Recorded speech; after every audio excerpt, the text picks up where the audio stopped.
We are live here at the Taidu Studios. Yes, this is live stream number 15? Yes, it's live stream number 15. Live stream number 15 here at Taidu Studios. We're going to have another one of our famous long-running segments known as the Taidu Studios Circle of Death and Family Fun Show, which is where we... we know the audio works. Okay. Which is where we didn't write extensive notes at the beginning before starting this, so Yes. we don't know what we're doing. We don't know where we're going. Well, we can start with one thing that's really important, which is that what's up with the title? Yeah. What's up with that? So here's what's up with the title. What's up with the title is that the person who won the flute last week didn't come and collect their prize. And so what do people get when they don't collect their prize? Nothing. Nothing. They get absolutely nothing. So, really important announcement to Marcel Adrian, if you are listening. You have until the end of this live stream. Oh, no, it's over. Oh, it's over? Yeah, because it's 24 hours. We drew it at the beginning of the live stream. Oh, that's right. Right? Yeah. Okay, so Marcel Adrian. Well, not technically at the beginning of the live stream, but like midway through. Yeah. But like the whole thing is like before the next live stream. So we do have a flute to give away. But what if this person is like watching the live right now and they're just like, screw you guys, and rage quit? Well, then they need to comment right this second. 3, Going. gone. Gone. Yeah, Okay. See, there it is. We get So, another chance. And, sorry, Marcel. yeah. Too sad. So we're going to have to put all the names back into the big seed bin that we have, and then we feed those to the birds, and then I snare one of the birds with a net, murder it, and open up its gizzard, and the person whose name is written on the seeds in its gizzard will be the winner next time. Or not next time, the 23rd. Fine. Well, fine. We'll do it your way. Okay, we'll just do it your way. I feel like it's more, it's like kind of like an ancient Roman augury or something, right? Who won the flute? We'll kill that pigeon over there and read his guts. Look, maybe that's why Marcel didn't come to get the flute, is because our drawing patterns just weren't interesting enough. Yeah, there wasn't enough ceremony, not enough pomp, not enough majesty. All right, good morning, Craig. Good morning, Herbert. Good morning, Robert. Hitsuji-chan, welcome in, everybody. And, well, we're here. We're getting started. As you can see, it's a very interesting mood today, because this is the first... Look, I've given out now, I think, 7 flutes, something like that. So. And it's the first time someone hasn't collected it. So it's like... I'm kind of excited because we can, give that out to somebody else who really wants it. So... that being said, if you're not signed up for the membership, sign up for the membership, because we're giving away a flute on December 23rd, which is perfectly, fitting. Yeah, very Christmassy. So, yeah, if you have your friends sign up for it, well, I guess if you don't want your friends to win, then you don't have to sign. Or you can have your friends sign up, and then even if they don't learn shakuhachi, and then if they win, then they can give it to you. Yeah, I'm totally in favor of the proxy. I got my wife signed up. She's never going to play shakuhachi ever. We should get her to try to play shakuhachi. No. You Her fingers actually are so tiny. My wife is a tiny little forest creature that I found, and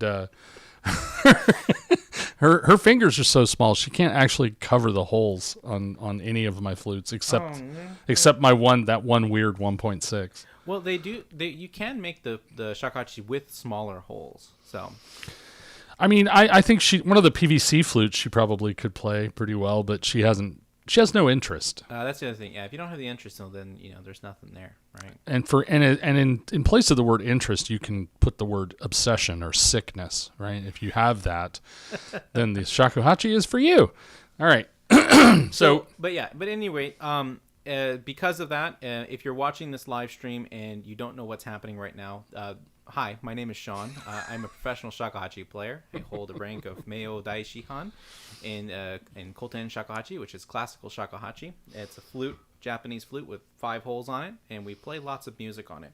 And I have a membership on this channel where I teach you how to play shakuhachi from absolute zero, and I take you all the way up to advanced techniques through 4 different levels. We have a trial, a full Shoden series, a full Chuden series, and Okuden series. And each one of those membership levels grant you tickets. So in order of 1, 2, 3, 4, you get 1 ticket, 2 tickets, 5 tickets, and 10 tickets.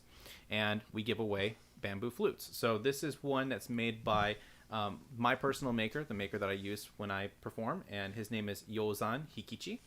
And he is a fantastic maker, and these are his student model flutes made of bamboo, really well tuned, fantastic instruments. And we gave one away last month, but the winner didn't come to collect their prize, so we're going to give it away again, try again, on December 23rd. So please mark your calendar for December 23rd. Sign up for the membership for your chance to win a shakuhachi. So let's go ahead and get into it today. You did a really nice job of cleaning up the mess I made there. That was great. When you have 2 little babies, you get really good at it. Really, really good. Yeah. Okay. And sometimes you have to, is that spittle or yogurt on the floor? Yes. Yeah. I like it when you find something between the seats and the car. And you're like that? No, I mean just the mystery of it all, right? You're like, is that a grilled cheese sandwich or was that a French fry at one time? A lot of times I wonder if is that a Cheerio or is that a really old donut? Yes, my children, because we didn't have cars for most of my children's upbringing, I didn't have to deal with this. But I have friends who have vacuumed some alarming things out of their upholstery.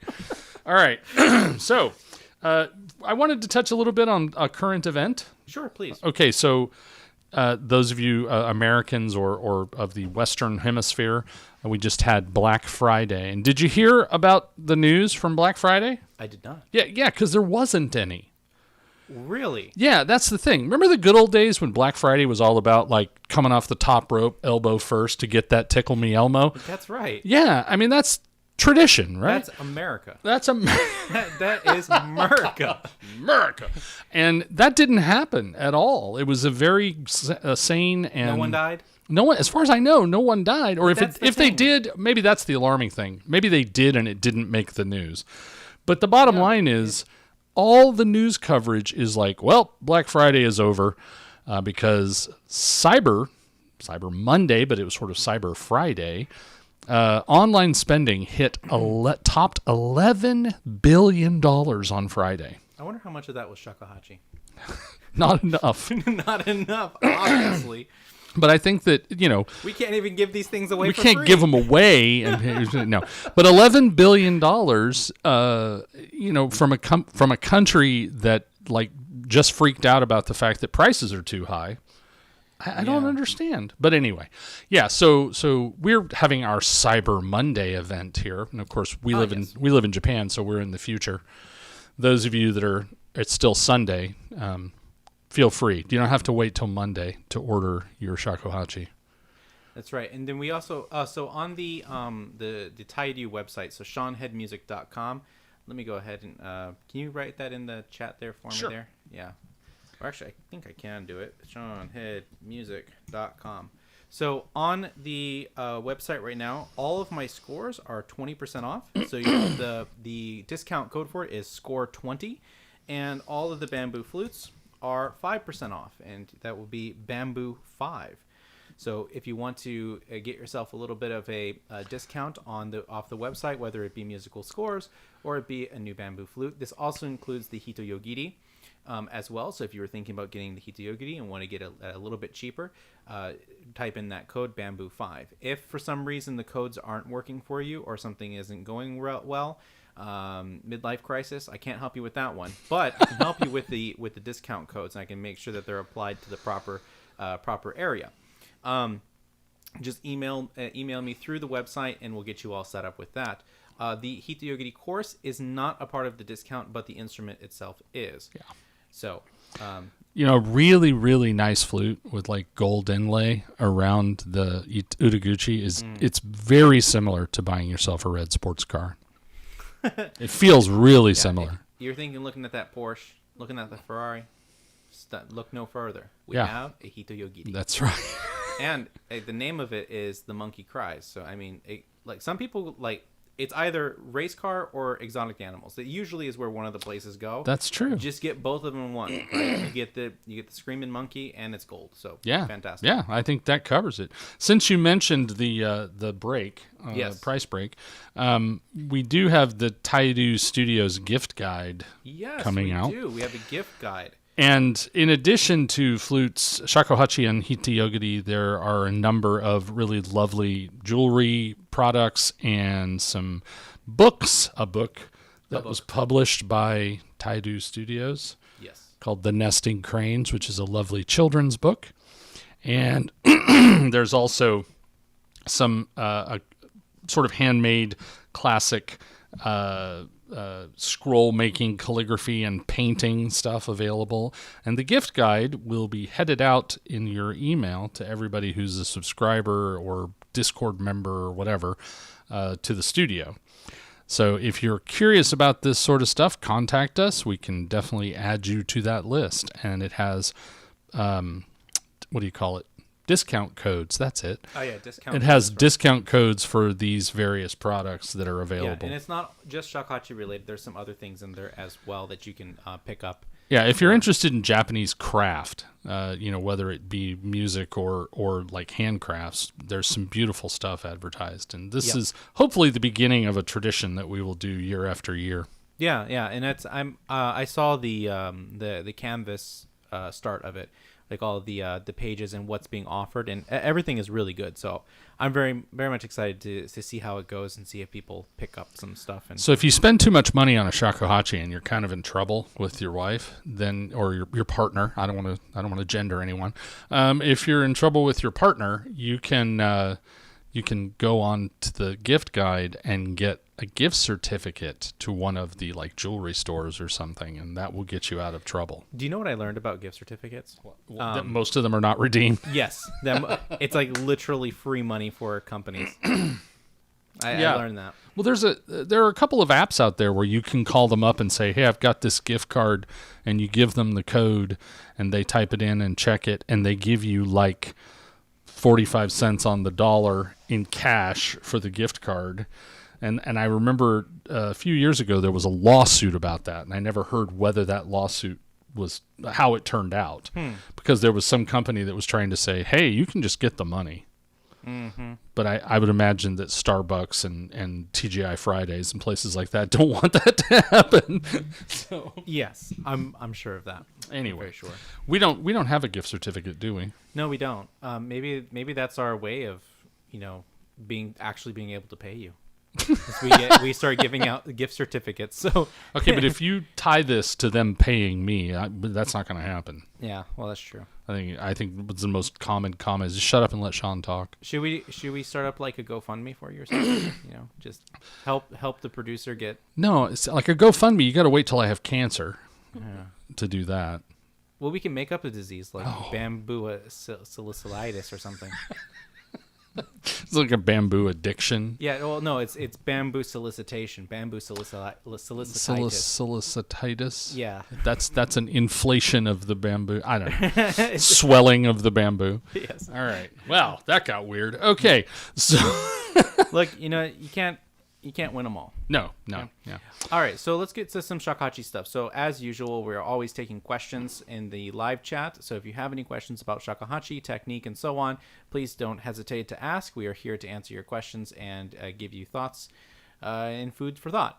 So why don't we go ahead and start with the community board. There was a couple questions, or at least a couple techniques there that people had struggled with. Right off the bat, we had a survey about techniques that people found difficult, and mentioned tamane, maraiki, and komibuki. And you wanted to maybe touch on each of those briefly and talk about sort of the basics of them. Yeah, so we'll start with tamane. And the thing with tamane that's it's important to just recognize or be aware of is that the traditional way of doing it is actually doing it with the throat. So instead of doing it like how we would do in the West with primarily the tongue, doing that sound, they kind of do it with the back of the throat. This, yeah, that sound. So then you can get, and the color is quite different. So with the tongue, and then with the throat, right? And that second option is the more traditional way of doing it. Now, there's also a genetic component to this. Some people can't do one or the other because they're like actually physically cannot. I know this flutist who I worked with for many years.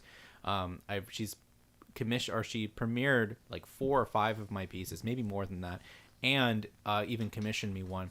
And she can't do the flutter tongue either with the throat or with the tongue. So she has to do a growl, which is more of like a like that, and you get that kind of technique. Is that she audiating? Yeah, it's like kind of like a kind of sound, right? And you get right, and it comes through like that, and you get kind of like a fluttering effect, but it's not really a flutter tongue.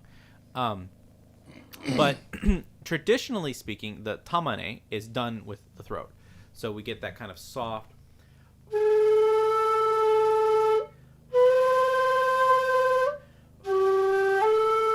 sort of sound. And to go for that one, what I would recommend is start by gargling water, because gargling water is the same feeling and the same like technique, really the same technique as doing it on the flute, right? So you have that.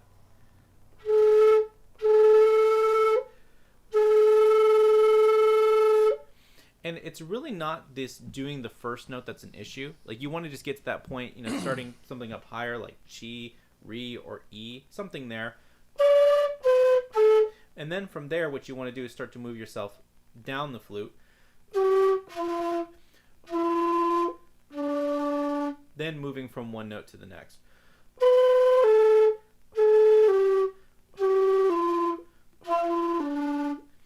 And one of the reasons why this technique tends to fail for some people is tongue position. If the tongue is too high up, or if it's back, you actually won't be able to get the fluttering of it. So what you do is you keep the tongue anchored on the bottom, behind the bottom teeth, and then that will help. It'll make it so much easier to do this technique. I don't know why the placement there helps, but it just does. So that's a little bit on the tamane technique in general. And so for those who had that problem, I hope that helps. That's that sort of sticking problem where your tamane begins and then dies off is corrected by sticking your tongue down against your lower teeth, at least in my experience. Yeah, that's right. And because if I remove that, for example, if I go here and I go, that's just me moving the tongue back, and it just goes away completely. But if I keep the tongue placed there on the bottom teeth, then I don't have any problems. It stays. Yeah, and if you're listening to this and wondering, like, where would I ever use that? Go Tsuru Sugimori. Oh yeah, Tsuru no Sugimori. A lot of there are a fair number of pieces that do utilize the technique. So Tsuru no Sugimori is one of them.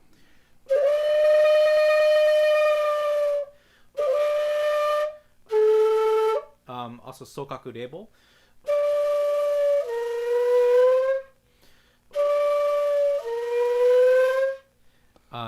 And then there is sometimes you'll find versions of Shogun Ken Rebel that have it, Ichigo Rebel, and some other pieces as well that utilize the technique. Yeah, so it's really beautiful when it's done properly.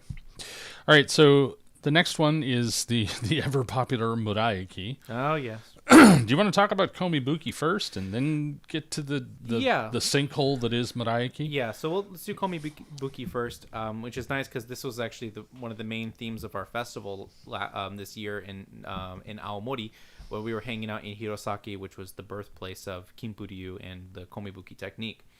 The main thing is that it's not a pulsed vibrato, right? It's not this technique of, because we don't want the pitch to change on the note. So it comes from the tanden, engaging the lower part of the abdomen.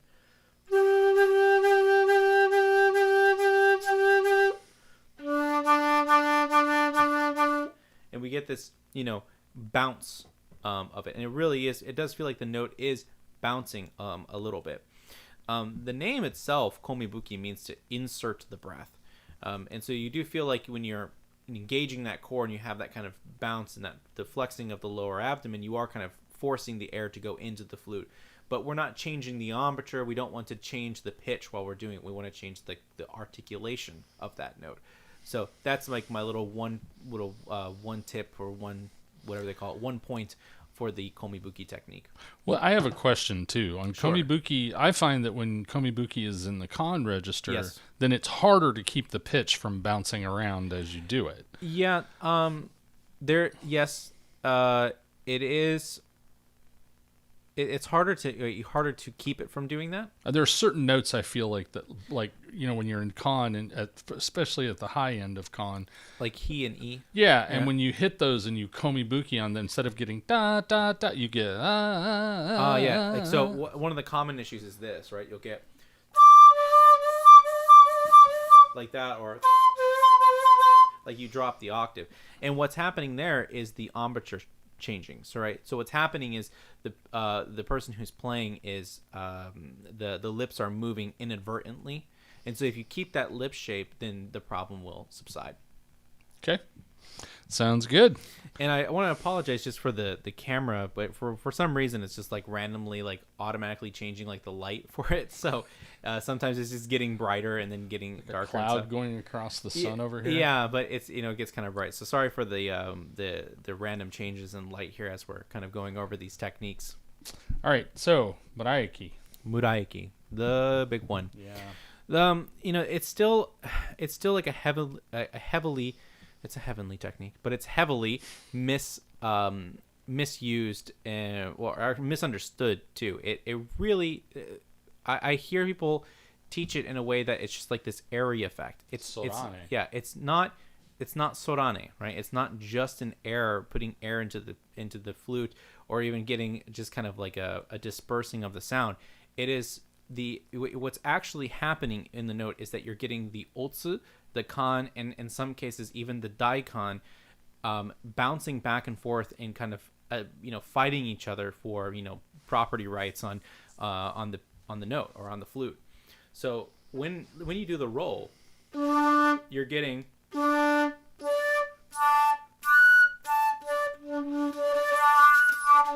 all of that at once. You can kind of hear that kind of rolling, and that's like the roll coming in on the otsu, and then you have that coming in, and that coming in. And that's the essence of Muraiki. So first and foremost is just understanding what the technique is definitionally. Is that a word, definitionally? Yeah. Okay, good. It's nice to have somebody who has an English degree here to make sure that I actually make sense when I speak. Thanks. I just don't have a job, Yeah. so that's why. Well, say what you want about him, but George Bush Jr. was great at making up new words. Yeah. That's a talent there. He was very possibilistic. Yeah, possibilistic and definitely edumated. Yes. Yeah, So. Strategery was my personal favorite. So now with this technique, how to make it get that effect of it jumping all over the place is anchoring the tongue. So going back to that tamane effect, it's very similar where the tongue is placed against the bottom of the lower teeth, but then you want to arch the tongue up so that way that the air disperses.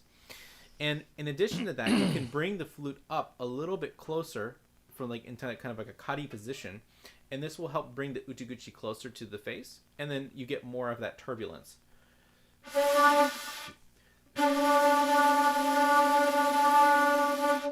And you can there's different types of muraiki as well. You can get things that are more heavily focused on the bass end of it, and you can get things that are higher end. And of course, you get less of that kind of rolling sound that we would get when you focus on the bass end. But it just depends on what you want to express when you're doing that muraiki technique. You can kind of hear there that that's really idiomatic, or what is that? Not idiomatic. Idiomatic of muraiki. See, he's a great help. That's why you're here.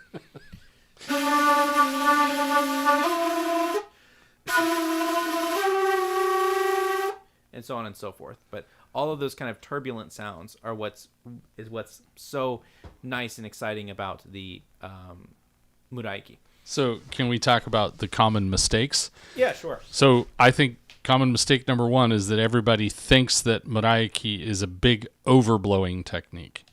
And they, in order to hit Muraiki, they feel like they have to have a huge lung full of air and really hit it hard. But it is possible to play Muraiki that is just, your normal tone.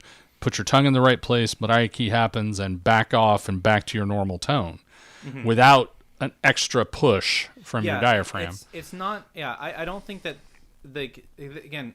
Another one of those mistakes is that sometimes it's viewed as an overblowing technique. Right. So you get like that instead of the, and like I hit it that time at the start of it, but you can go from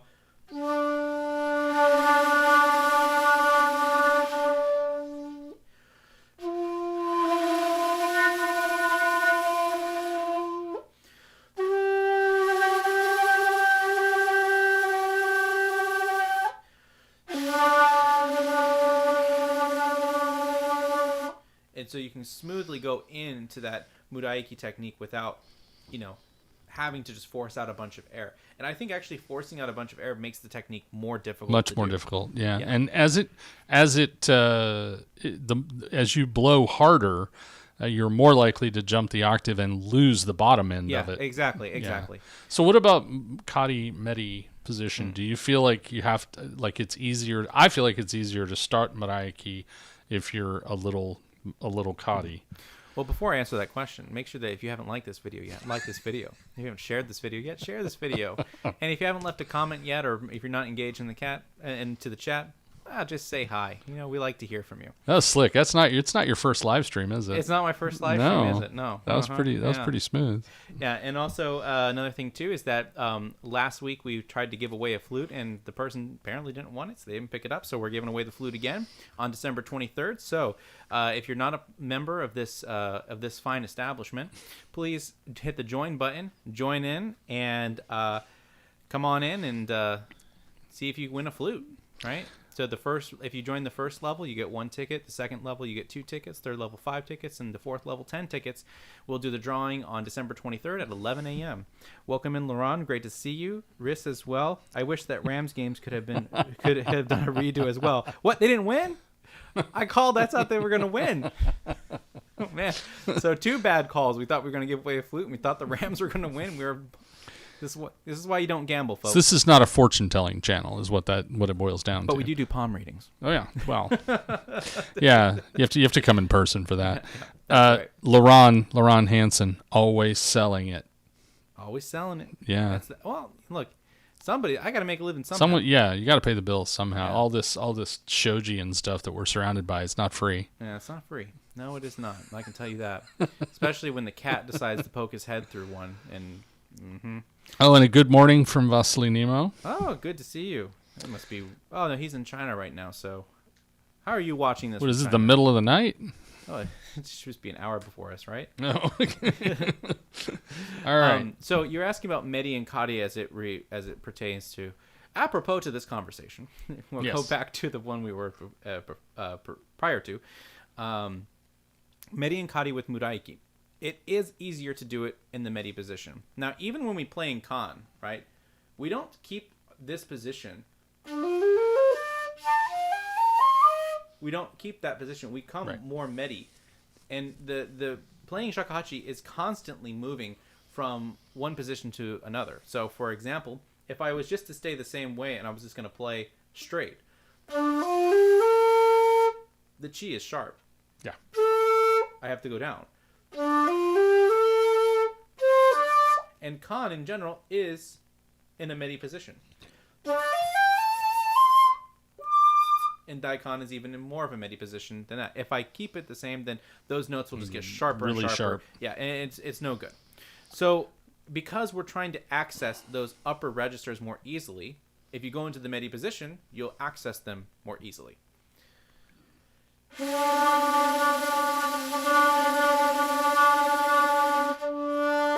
But also, if you go too much, though, then you might lose some of the core and the bass sound of the ulti register.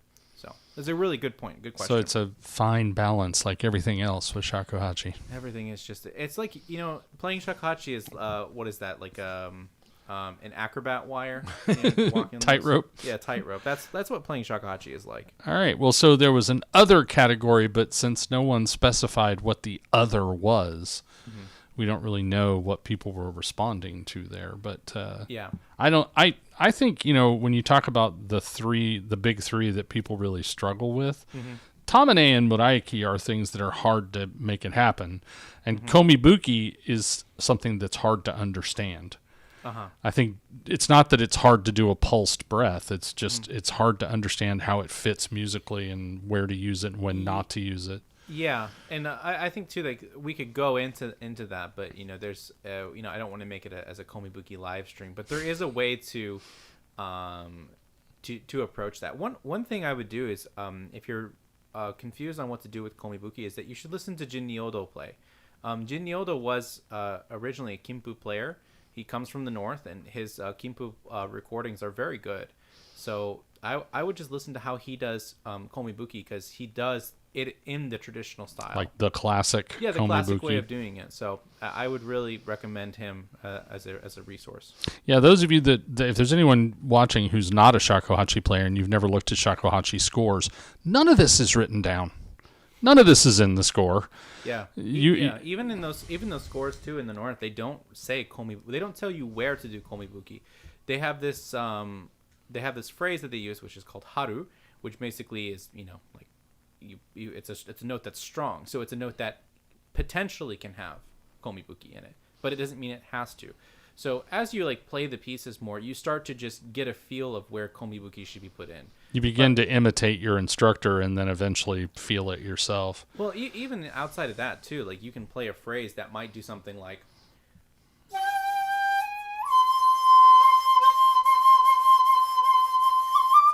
and then the next time when you play it, you might play that same one.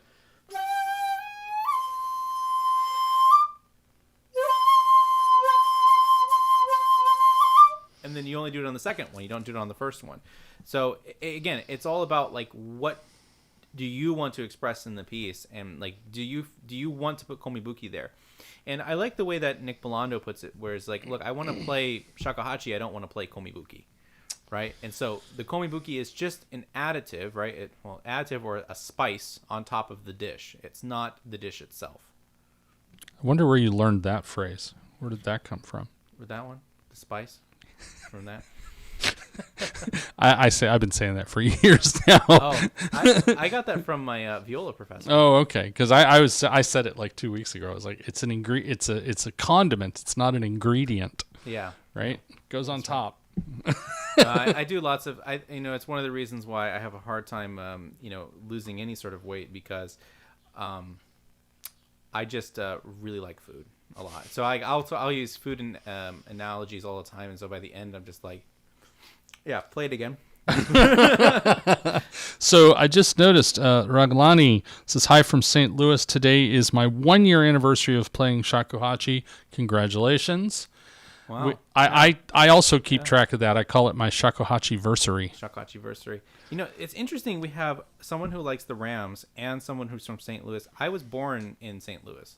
I'm from St. Charles, Missouri, so I don't know what I do to attract all of the people from St. Louis or people who like the Rams.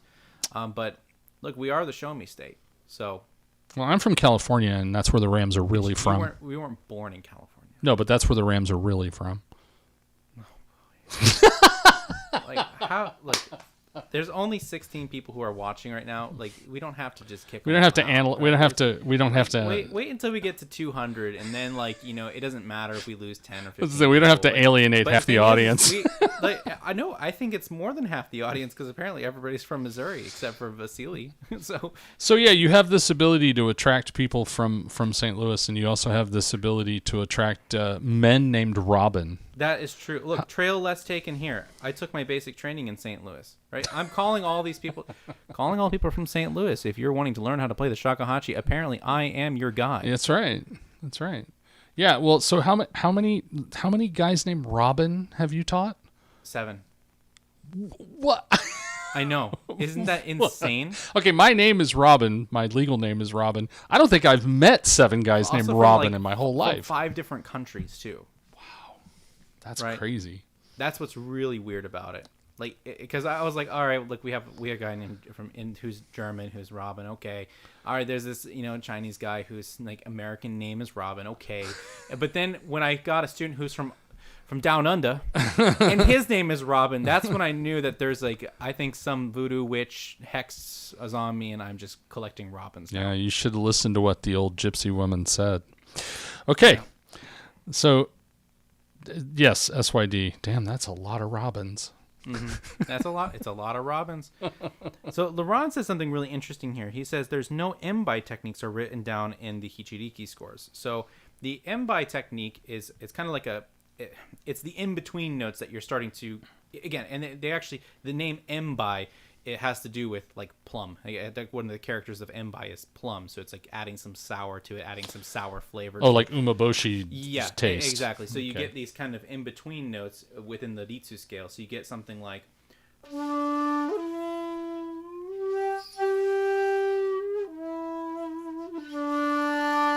you get these nice little extra colors that fall outside the scale. And then what's interesting too is that they're not written in the Hitoyogiri scores either. So embai is something that you feel like you're like, oh yeah, I want a little bit of some sour plum in there. I want that sour plum flavor in that. Well, I think to some extent we're lucky that we have Hitoyogiri scores.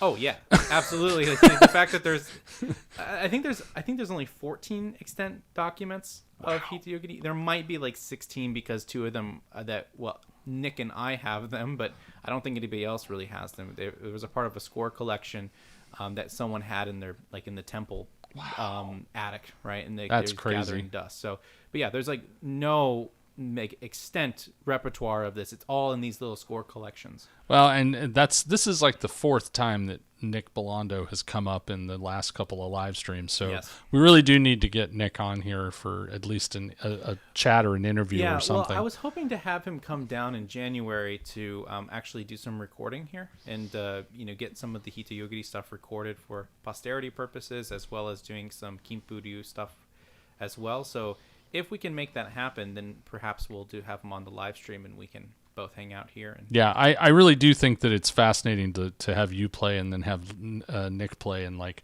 just see the wide variety that's available with shakuhachi between like the Kinpu style and like our Watazumi inspired playing. It's amazing the range of this simple instrument. Oh, and so Laurent clarifies. So an embai on the Hichiriki is the dipping down of the pitch. So they would have something more like that. Like what we might call a Nyashi? Not Nyashi. We'd call it a Furikomi. Oh, okay, right. Because you're gonna we'd do it on like this, for example. Like that in the opening of Shikanotone and a lot of other Kinko pieces that have that particular phrase. So, but in Hitoyogiri, a lot of times it's it depends on whether you're in the Ritsu mode or the Ryo mode. There's different rules, or if you're doing a Chukyoku that kind of blends both of the Ritsu and the Ryo scales together. And if all this is kind of just coming over your head, like what is happening right now, like is this. It's okay. It's like Chinese music theory is very, very confusing, and there are lots of rules and stuff. And Laurent, we should fly Laurent out here. I was gonna say it's super cool to have a Hichiriki player here. Well, also having a Gagaku specialist and a Japanese classics. That's specialist. just rad. Yeah, it's super, super cool. And so maybe we should just find the budget. We'll fly Laurent out here. We'll eat some sushi together and have a bunch of sake, and he can come on and tell us all about embai. Yeah, and I think, again, Hichiriki is one of those. It's another one of those instruments that has this wide array of possibilities that just isn't being tapped into in the 21st century. So, yeah, very cool. Absolutely. All right, Vasily has a question. Do you want to read that off for us? Vasily. It says, do you have any rituals that help you put aside all distractions and multitasking and just focus on the practice for an extended period of time? Wow. Yes, I do. So I turn everything yes. off. Next question. Yes. Next. I just turn everything off. I have, and if I do have my phone up, I have the particular app that has my metronome and my tuner. and then I'll have like, let's say if I'm reading the music from my computer, I turn off the Wi-Fi part of it, so just that's up. And I also have all of my note-taking stuff, so it's kind of hard to like just explain what I do, but I color code my scores. So like dynamics, I will circle in green. Articulations, I box in red. Extra musical material, I do a like rhythm stuff. I'll do like lines in blue, and then I can extra musical material, I will box in purple. And then after that, if I have anything else I have to write, I just write it in black and whatever. But I spend a lot of time even just score prepping. And that score prep there, when I have all those things, I know I'm going to be engaging with the score and writing things in the score. That also helps me stay super and hyper focused because I'll constantly be adding things in. I also like, let's say if I have like I'm working on this piece right now where it has all of these running triplets. So you get this like, and then like right at that part it goes, and so it breaks the pattern of moving in stepwise motion. I have a repeated note. So there I box it out in purple, so that way my eyes know like, that's that thing again, where it breaks the pattern. So, yep, doing stuff like that where you say, look, I'm going to be engaged with the score because I'm going to be writing a bunch of things in. You start to hyper-focus on that one thing, and you can get a lot of work done. Especially just going through the score and circling all the dynamics in green, right? Then when you look at the score, you notice the dynamics, because when you have a score, whether it be Japanese notation or whether it be the Western notation, typically everything is in black and white. And you start missing a lot of details when everything is just so black and white. So you have to add something in, and what I like to do is add in the color. There's actually a famous moment with Mozart when he was writing for one of the dukes or kings at the time, and they wanted to have a new piece of music for French horn, and he just hated this French horn player. And so in like Mozartian fashion, he is basically running in, waiting for the ink to dry on the scores before delivering the piece to him. And so he delivers the piece to the French horn player, but it's done in yellow. That's funny.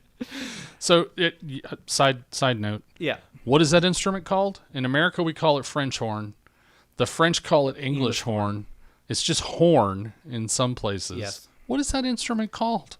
Well, the thing is that no one wants to lay claim to it, apparently. Nobody wants to own that. Yeah. Question from Dragon Energy here. Has anyone tried the 3D printed shakahachis from Thingiverse? Thingiverse. Oh, Thingiverse. Okay. It seems to have well-designed bores. They are just STL files. Okay. Yeah. I hope to print one for free, and I feel like it should be more well known. I think some people have tried it, and it's like not bad. They take a lot of finishing, is what I've heard. You have to do a lot of fitting joints and. Well, the other thing too is that none of the process of 3D printing is not perfect, and with shakuhachi, when you're off even the 1/10 of a millimeter, it makes a big difference in the sound. So the utiguchi is going to have to be redone. A lot of the internal bore work is going to have to be done, and so on and so forth. By the way, if you haven't liked this video yet, you should like this video. Yeah. Yeah.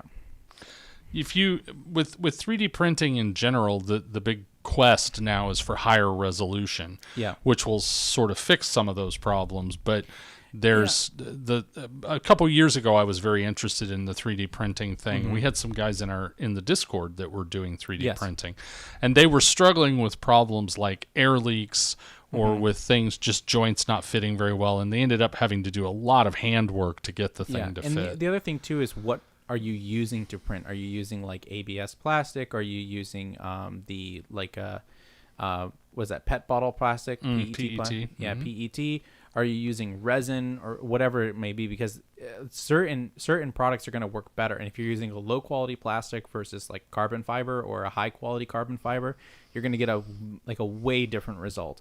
The best material so far that I've seen for shakuhachi 3D printing is resin. Now, here's the problem with resin. It's like 25 times the cost of everything else. So by the time you've invested in the printer, you've bought the resin, you're already $7,000 in. Okay. You better make a bunch of shakuhachi. Yeah, either you're going to make a bunch of really great shakuhachis and sell them, or just go buy a shakuhachi, right? Yeah.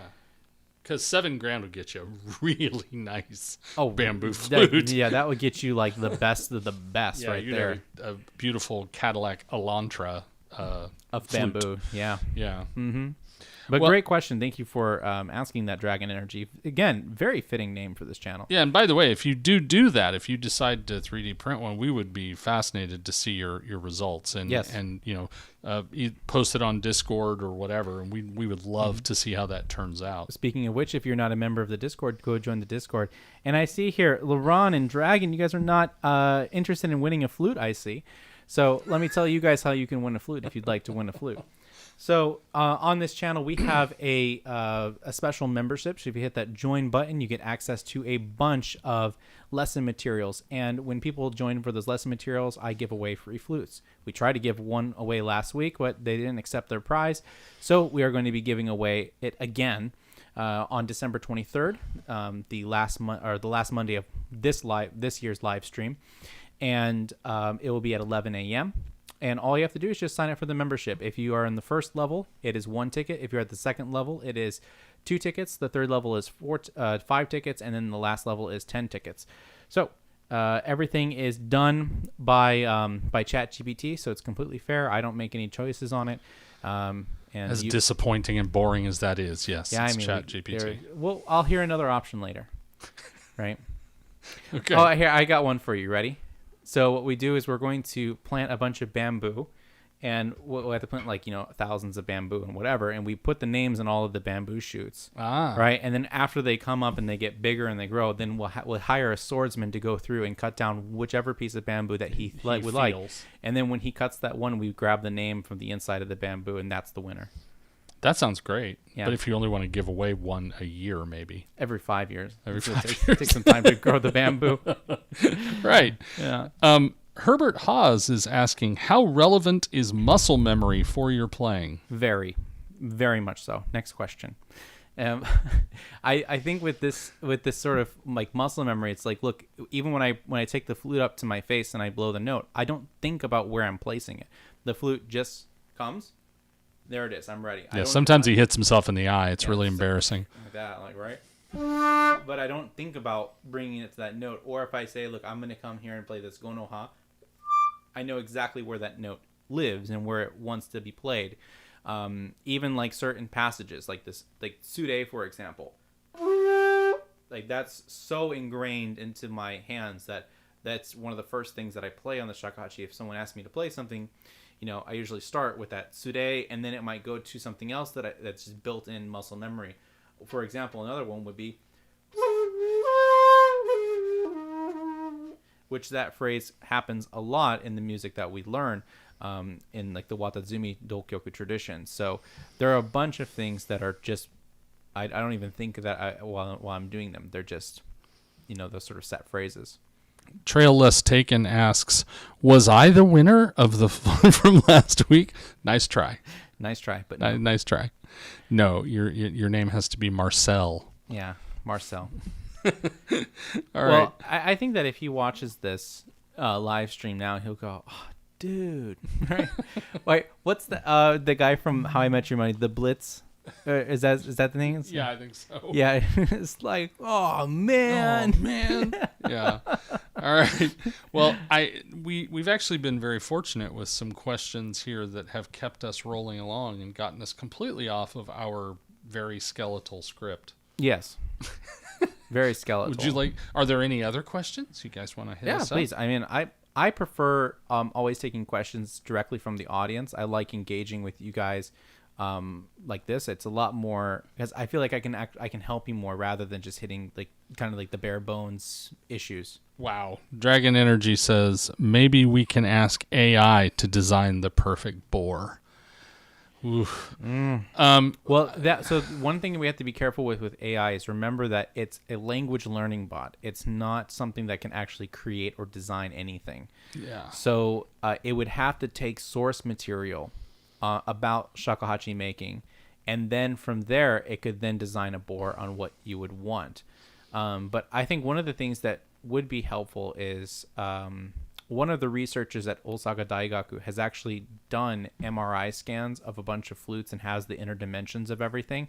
If AI was given all of that and then say, look, we told the AI, this is what this flute sounds like, this is where it succeeds and this is where it fails, it can take all that information and then give us what it would say this would be the balance between all of these things. You'd have a statistically perfect bore. You'd have a bore that's based on thousands of bores that are considered successful or whatever. Correct.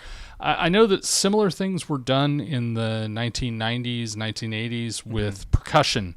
Okay. I thought you were going to go Western flute with cast bore, like no. systems. No, Latin Percussion, the company Latin Percussion, was trying to figure out a way to put congas in people's hands without having a set of congas cost you, $5,000. Yeah. And so they started making using different materials and doing a lot of experimentation that was heavily engineering based, like audio engineers, but also just materials engineers to come in. And nowadays, I mean, I'm not a serious connoisseur of Latin drumming, but you'd be hard pressed to tell the difference between a real wooden conga and the modern congas that are made out of like thermoplastics or whatever. They managed to find the exact sort of bore shape they needed, and it was without AI. It was done just entirely with statistics. It was just all analysis. So I've played the flutes like the Air Reed X, and I've played a lot of like the metal flutes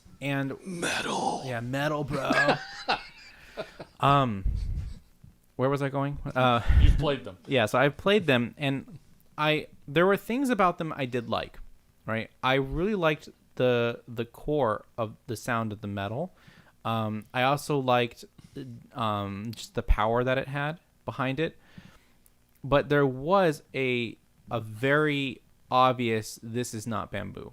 There's a brittleness. Yeah, it was a brightness that's not pleasant. It really felt like I was playing Western flute. Yeah, and even the sound and everything, it just wasn't the same. And that was the one thing that just kept me from ever wanting to do it, because it's like, look, unless I could get more of the sound of the like that bamboo-y sound that I so love, that warmth and that depth that's not the same as on Western flute, then I'm not really interested in partaking in it. Well, I have joked for years now that I want one of those flutes, and I want to put a mic on it, condenser mic on it, and then like attach it to an amp, just run it through pedals. a pedal board, all that. And I feel like that's the right direction to go, because a metal flute that's sort of constant, doesn't change a whole lot with temperature, isn't going to be too offended by having things glued to it or holes drilled in it or whatever. I do think that a wah-wah pedal on shakuhachi would be kind of cool. I think chorus would be rad. That would be interesting. Chorus pedal would be just killer. And I also think that like you could do some fun things with pitch shifting, where you could play a 1.8 and make it sound like a 3.5, or whatever. I had one of those pedals actually when I was playing guitar. Pitch shifter? Because I was really obsessed with Buckethead. Oh, okay. And then so I got myself a kill switch and installed it on my guitar. And then so you get that bump, like that kind of stuff. It's really cool. Yeah. I had a pitch shifter with ukulele, so that if I wanted to add a bass line, I could, because ukulele. I mean, standard ukulele. Oh yeah, because that's what you think when you want to get into ukuleles. You're like, you know what? I'm going to make a really nice bass line out of this. I was playing with a looper. I was alone. Okay, I didn't have a bass player. Well, but that I don't doubt. Okay, all right. You want to step outside? I would sometimes use the pitch shifter to create a bass line, because the lowest note on a ukulele is middle C. Like you have no bass, and so I would. Well, that's what shakuhachi is.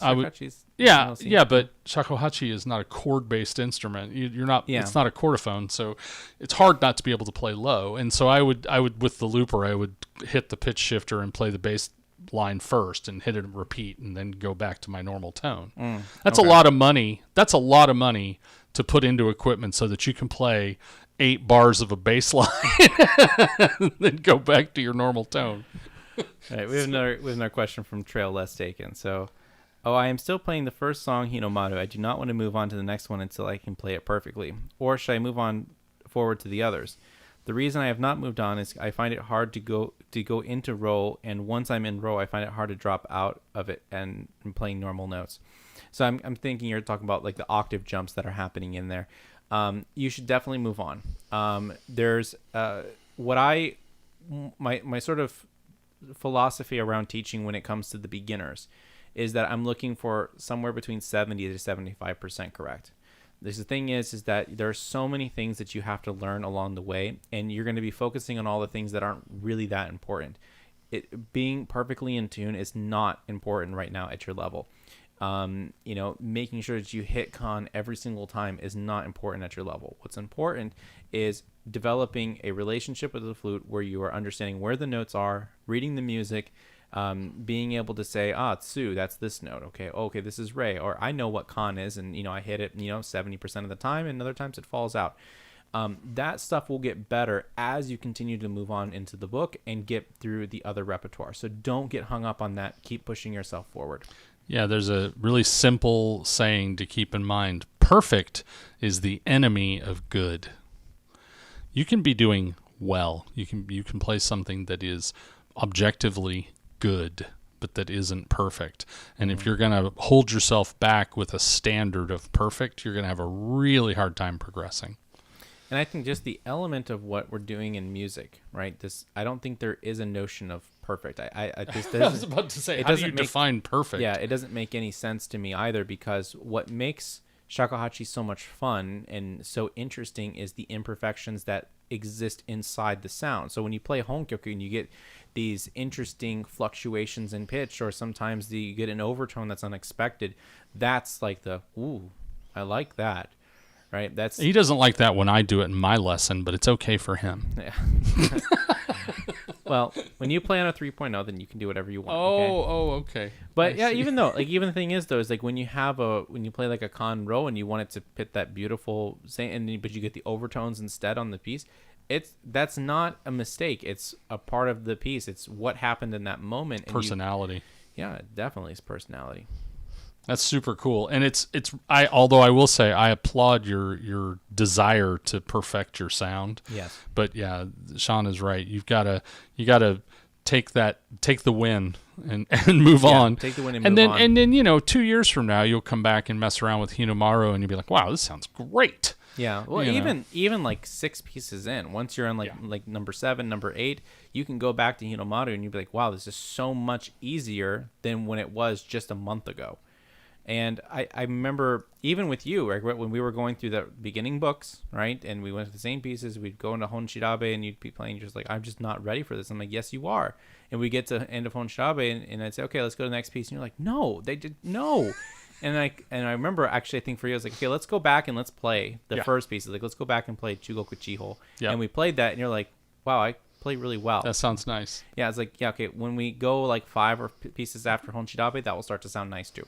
That's one of the real strengths of the way our repertoire is laid out too, is that the repertoire really is building blocks. It's not, it's hard sometimes individual pieces, I have looked at individual pieces and said, why didn't this happen earlier in our list? But for the most part, the list is a progression. Do you want to know why? Why? Okay, so that's actually me being nice. I know it's rare, but what that piece does when you have those really easy pieces that pop into the book is that it actually gives you basically a point where you say, wow, I actually hear myself getting better. So for example, this happens right in the beginning, right? You have piece number 1, 2, 3, 4, 5, 6, and they get more difficult all the way to number 6. 7 then magically becomes easier, right? There's a new note in it, but it's much easier. You don't even go into con for more than 2 notes. So what you're talking about is hope. Yeah. Well, yeah. So I basically provide hope for them. And look, hope is a very powerful thing. It is. Right? It is. Like it's definitely a good feeling when you're the student and you get a new piece. Like, all right, work on this. And you sit down to study and you're like, wait a minute, I can totally play this. This is important to remember because fear is a fleeting emotion, right? Once because it goes away, then it's gone, right? And then, but hope. Hope is eternal. Oh, yeah. You grab onto that forever. All right. So we are now pretty much at the hour mark. We did start a little bit earlier today, too. So as a final thing here, thank you guys so much for watching and tuning in. If you're not subscribed to the channel, subscribe. If you haven't liked this video, like the video. Feel free to share the video as well. And then if you're not a part of the membership and you want a chance to win the flute, sign up. Hit the join button. If you join that Shoden trial, it gives you 1 ticket for the raffle at the end of this month, December 2024. If you get the second level, the Shoden Series, that gives you 2 tickets. The Chuden Series gives you 5, and the Okuden gives you 10. So sign up and join the live stream on the 23rd so you know whether or not you won or not. That's right. So also, by all means, join us on Discord as well. Yes. Plus the YouTube channel, we do have a community tab. Please comment, answer the polls, that kind of thing. It really helps us know what you want to hear about. One last thing, we do have the Taidu Studio gift guide for Christmas this year. If you're not someone who's already affiliated with the studio in some way and you want to take a look at the gift guide, drop us a note here, let us know, and we can get you added to the list. Yep. The naughty or nice list, right? That's right. Yes. Well, I think the gift guide is a thing. It's perfect for those on the naughty list. Yes, to make things right. Yes. That's right. What they say. All right. All right. Well, thank you guys so much. I will see you guys next week for another live stream. Until Row for 10. Row for 10.